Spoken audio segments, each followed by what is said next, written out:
સમાજની કોઈ સમસ્યા સતાવે ને તો ડાયો માણસ એની ચિંતા ન કરે ક્યારે. હા, સમાજ એટલે હું વિશ્વ સમાજની વાત કરું છું, કોઈ વ્યક્તિગત સમાજની વાત નથી કરતો, આ જગતની વાત કરું છું.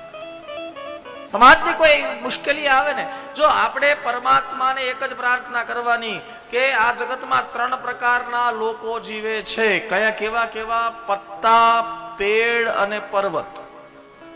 સામાન્ય હવા આવે ને તો પત્તા હલવા મળે, તમે જોજો. એમ ઘણા લોકો એવા જીવતા હોય કે સમાજની કંઈક સામાન્ય વાતો આવે ને એટલે હલી જાય. નહીં, આપણે પત્તા જેવા નથી બનવું, આપણે પેડ જેવા પણ નથી. પેડ એટલે વૃક્ષ, ઝાડ. એ ઝાડ પણ સામાન્ય હવામાં ન હલે, પણ મોટો ઝંઝાવાત આવે તો એ પણ હલી જાય. ન તો આપણે પત્તા જેવા બનીએ, ન તો પેડ જેવા. આપણે બનવું હોય તો પર્વત જેવા બનીએ.